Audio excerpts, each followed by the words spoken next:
राधे राधे, जय श्री कृष्ण दोस्तों। स्वागत है हमारे चैनल शंकर की बगिया में। आज की वीडियो में हम जानेंगे बैसाख मास के अंतिम 5 दिनों के महत्व में। बैसाख मास भी जैसे कार्तिक मास, माघ मास है, उसी तरह भगवान विष्णु को श्री बैसाख मास बहुत ही प्रिय है। अंतिम यदि आप पूरे माह स्नान दान तप नहीं कर पाते हैं तो अंतिम दिनों में 5 दिन एकादशी से पूर्णिमा तक आप हवन तप जप तप करके बहुत ही लाभ अर्जित कर सकते हैं। भगवान श्री हरि विष्णु को यह महीना बहुत ही प्रिय है, जिसे भगवान ने स्वयं अपना नाम दिया है। इसीलिए बैसाख मास को माधव मास या मधुसूदन मास भी कहा जाता है। जो लोग पूरे महीने का नियम नहीं ले पाते हैं, उन्हें अंतिम 5 एकादशी से लेकर पूर्णिमा तक स्नान नियम जरूर करना चाहिए। इन 5 दिनों में स्नान दान करने से पूरे महीने का फल मिल जाता है। बैसाख मास की एकादशी तिथि को अमृत प्रकट हुआ था। द्वादशी तिथि को भगवान श्री हरि विष्णु ने रक्षा करने के लिए मोहिनी रूप धारण किया था। त्रयोदशी ने श्री हरि ने देवताओं को सुधापान करवाया था, आदि अमृत पिलाया था, और चतुर्दशी को दैत्यों का संहार किया था, और बैसाख पूर्णिमा के दिन उनकी समस्त राज्य वापस करवाया था। देवताओं को जब उनका साम्राज्य प्राप्त हुआ तो उन्होंने इन 3 तिथियों को आशीर्वाद दिया और वरदान दिया कि बैसाख मास की यह 3 शुभ तिथियां मनुष्य के समस्त पापों का नाश करने वाली हैं तथा सभी प्रकार के सुख प्रदान करने वाली हैं। त्रयोदशी, चतुर्दशी और पूर्णिमा का स्नान दान, गीता पाठ, इस समय गीता पाठ करना अश्वमेध यज्ञ के फल के बराबर होता है। बैसाख चतुर्दशी को नरसिंह जयंती भी मनाई जाती है। इस समय विष्णु सहस्त्रनाम और भागवत पुराण पढ़ना बहुत ही अच्छा होता है।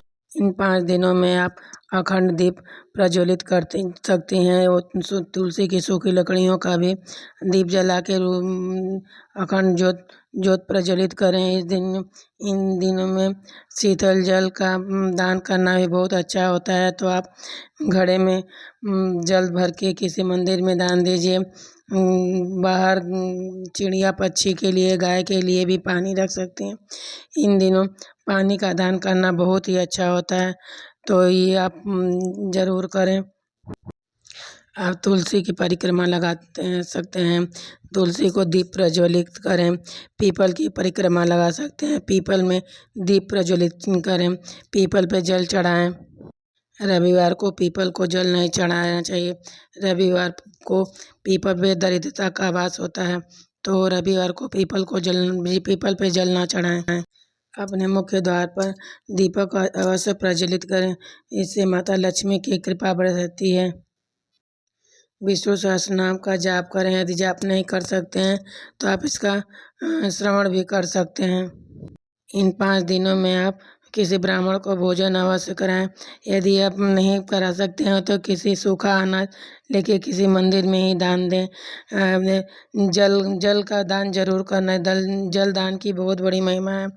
आप कहीं भी कलश में जल भर के किसी जगह दें, किसी गरीब को जल भर के दे दें। मटके में जल भर के दान देने के बहुत बड़ा महत्व है, तो इसलिए इस समय जलपान का भी लोग व्यवस्था करते हैं, तो आप करा सकते हैं। यदि जो लोग एकादशी नहीं रहते हैं तो लोग आने वाले निर्जला एकादशी से नए एकादशी की शुरुआत कर सकते हैं। बैसाख मास में जो भी यदि प्यासे को पानी पिलाता है, या चिड़िया हो, पक्षी हो, मनुष्य किसी को भी, उसे 10,000 अश्वमेध यज्ञ जैसा फल मिलता है। इस महीने में यदि पंखे का दान करना भी बहुत ही अच्छा होता है, तो आप पंखे का भी दान कर सकते हैं। इन 5 दिनों में सुबह स्नान करने का बहुत महत्व है, इसलिए इन 5 दिनों में सुबह का स्नान जरूर करें। इस महीने में कोई भी यदि आपके घर भूखा प्यासा है तो उसे प्यासा अपने दरवाजे पर से प्यासे न लौटाए, उसे जल अवश्य पिलाएं। इस महीने में चरण पादुका भी दान करने का विशेष महत्व है। तो कोई भी आपके गरीब दिखाई दे, उन्हें किसी को भी चरण पादुका यानी चप्पल दान कर सकते हैं, जूते दान कर सकते हैं। किसी ब्राह्मण को भी आप छाता हुआ, जूता, चप्पल हुआ दान दे सकते हैं। घड़े में भर के जल दे सकते हैं। तो आप ये सब दान अवश्य करें। पशु पक्षियों के लिए भी अपने घर के सामने किसी पात्र में जल भरकर अवश्य रखें, क्योंकि इस समय बहुत ही गर्मी होती है।